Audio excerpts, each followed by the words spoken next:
Good morning, ladies and gents, and I'm up and out with the larks today. We're at St Mary's Church, Cable Street. So a nice old East End one for you. Come the late 1840s, population boom, industrial revolution, growing of the docks and all that, this area needed more churches, and this is what we see here. Basically, this church exists only because of a man called Lord Haddo. Lord Haddo had known the district for some years, having been connected with St Jude's, Whitechapel, and admired the work of Mr Queckett. When he heard about the need for a church in the area, he at once offered to build and endow one. Frederick J. Francis, the architect of St Jude's, designed a simple church without a tower and spire, which was to seat 1,000. The idea of adding a tower and spire occurred to Lord Haddo while the church was being built, and Francis was told to design and build them. The total cost of the building of St Mary's Church, including an endowment of £3,200, was £10,000 all in all. That's how much it cost to build this entire thing. The building was consecrated and opened by the Bishop of Winchester on the 22nd of May 1850, on which occasion the donor, Lord Haddo, modestly sat at the back of the church and refused an invitation to the luncheon that followed. The dedication to St Mary was made at Lord Haddo's request as a tribute to his wife.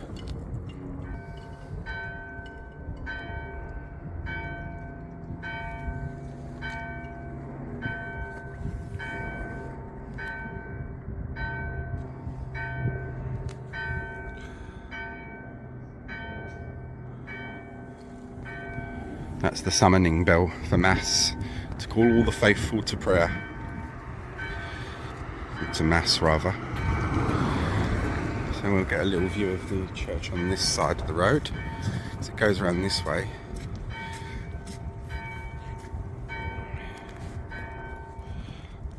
I've already filmed in the inside of this church, and I'm doing the outside now. While the Mass is going to occur. I do go to Masses if... no offence if I have to get into a church, but not being a Catholic, if I can get away respectfully without attending a Mass, which is what I've done here, that's what I prefer to do. Besides, I've other places to be as well. So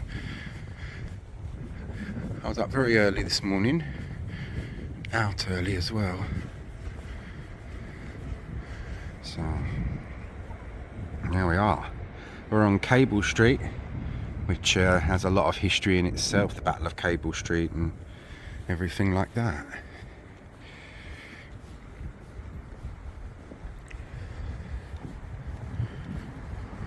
And I noticed a little curio on my way round that I shall show you. Oh, pardon me.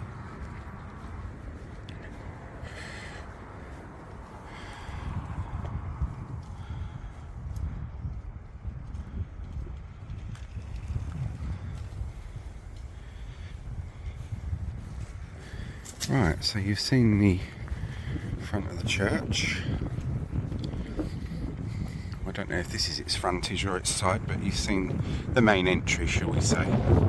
Stained glass windows on one side and plain on this side, so I assume that they may have deliberately been put that way, or more than likely damaged in the Second World War, because I know that a couple of the buildings on Cable Street were bombed. Any bicyclettes coming along? No. This was a pub called the Ship, and it's now the Ship Apartments. The interesting curio I want to show you is around here. Just wait for these bicycles to go by.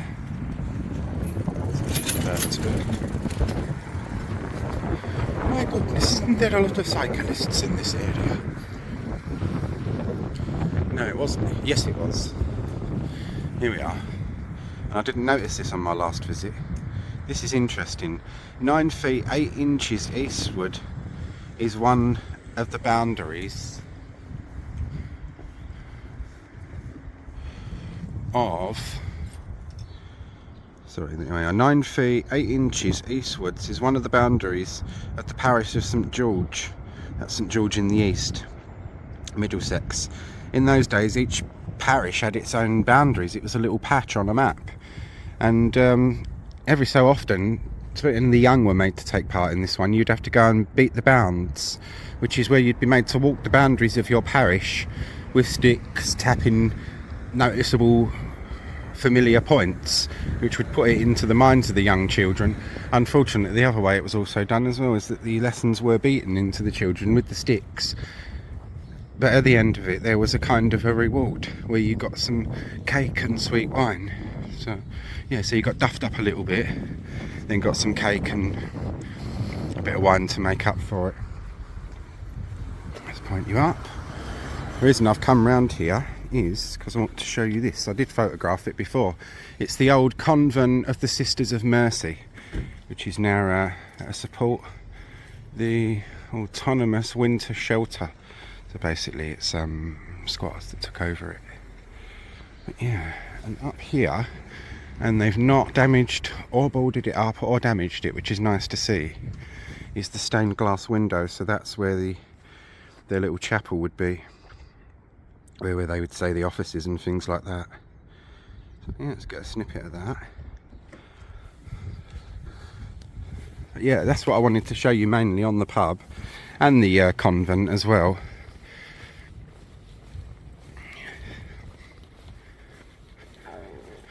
So we've covered the exterior of the church first, which is pretty unusual for me, because I normally do it arse end upwards and do inside outside, but I've managed to do it so I can merge the two together, so you get the inside first. And this is Hardinge Street. That's the old parish boundary mark.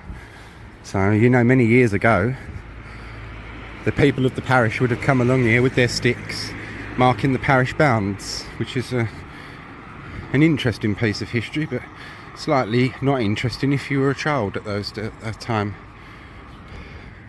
And that would lead around the back there.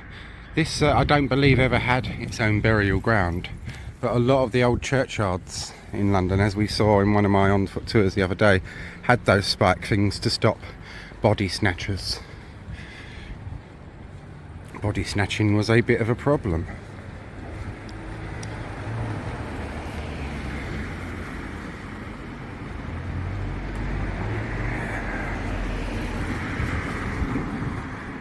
Go back round onto Johnson Street, London E1. There's some old buildings there that have been dragged kicking and screaming into the modern world, which is what I like. I'd rather that than them be pulled down and replaced with characterless new builds like this. I like the old. You can tell when something's old or not anyway, so that's my little look out on the situation. Right.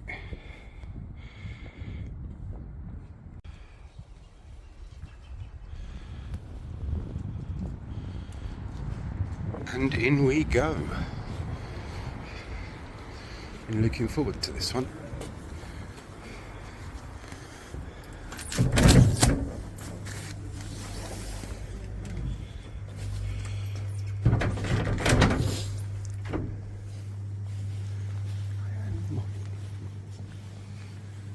It's a beautiful church. Carol from St Margaret's of Barking said to me, you must come and see this one. It's quite simple, but really a lovely church. So this is what we're going to see. Excellent. Just answered my own question, where you put a donation.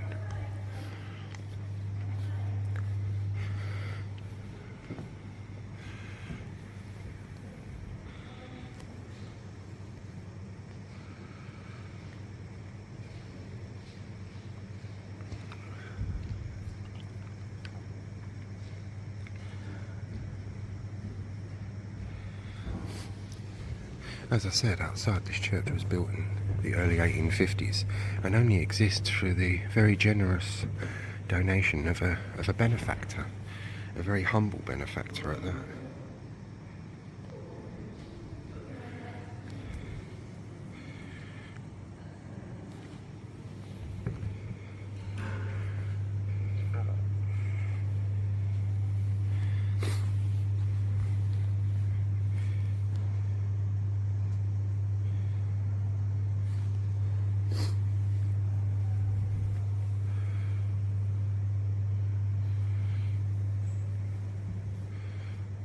It's lovely, look at that roof. Very much like the old hammer beam Tudor ceilings. I'll save the altar till last, because that's always the best, most sacred part in a church.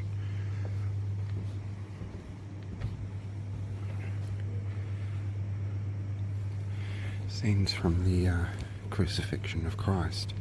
A lot of the churches around here have got this. The one along in Whitechapel, that has that too.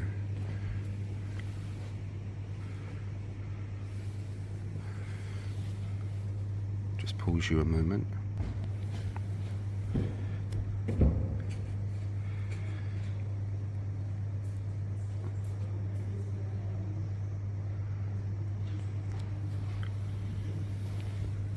Now we'll cover the other side.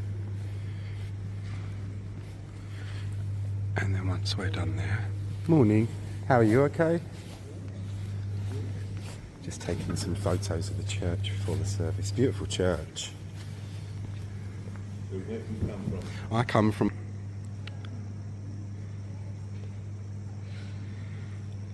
You do churches only or synagogues as well? I do churches and synagogue.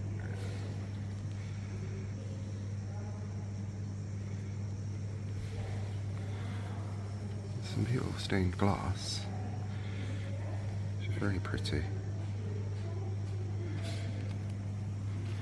These are all scenes from the crucifixion and resurrection of Christ.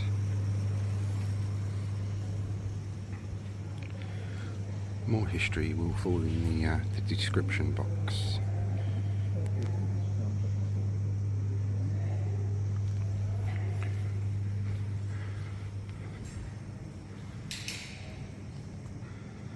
That is one of the few I can get without too much reflection in.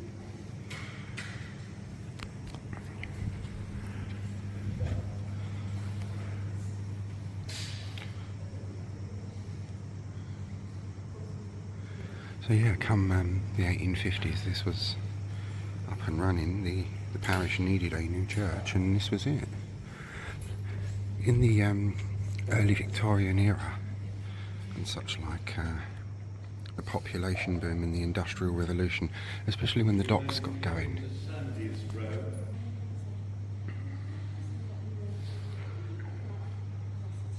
Get some nice pictures. Look, and there's another stained glass window there as well, as I say.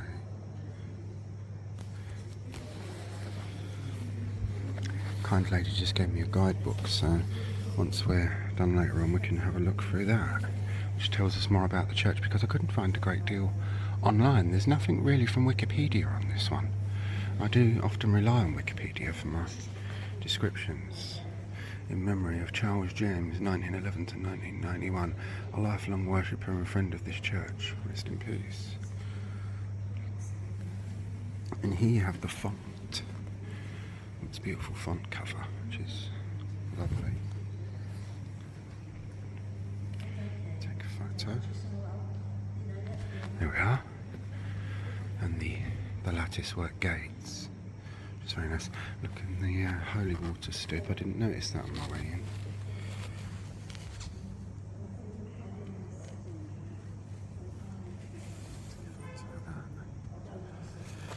And as I always say, the best till last, or the most sacred area, I always save till last, so we'll cover that now, which is the high altar.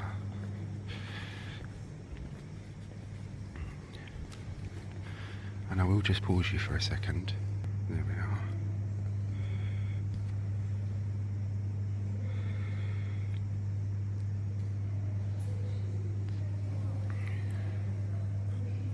And there's the organ over here, which is very simple but very lovely, even if I do say so myself. There we are. And look at the old flagstones, I like that. The history that they would have seen a bit higher. The history that they would have seen over the years. The old Holy Queen. The angel of the Lord brought tidings to Mary, and she conceived by the Holy Spirit.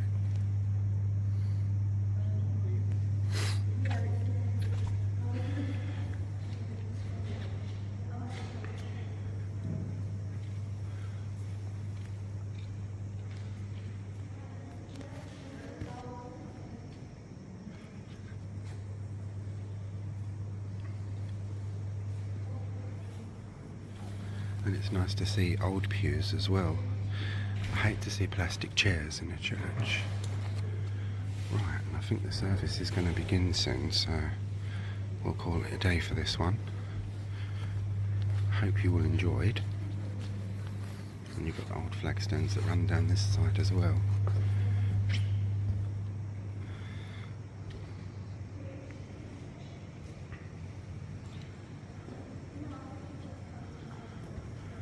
Beautiful church. And still with a lot of its original features as well, which is what I like.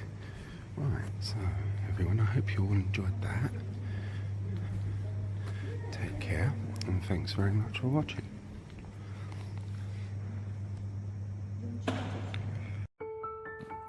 And here we have the man to whom the church owes its existence, Lord Haddo. This picture was taken in 1860, the last year of his life, so he was an old man approaching his death. But it outlived both his wives, but his humble gift of donating or buying the land and donating the money for the building of school and church is really what gives us the lovely church that we see today. Here are his life details. His name was George Hamilton Gordon, 4th Earl of Aberdeen, and then there's a lot of titles and styles after his name. Styled Lord Haddo from 1791. Born in 1784 in Edinburgh, and he died in December 1860, St James's in London. His only condition, as we've heard, he was a very humble man in the way the gift of the church was done and dealt with, even at the ceremony. But his only condition was the church was to be called St Mary's, and that was in honour of his late wife, whom it appears that they'd wanted to found a church, and she'd wanted it called St Mary's. She didn't get to live to see that, so Lord Haddo had that done. These are the parish boundaries. The blue line that you see going all the way around is the parish of St Mary's, Cable Street.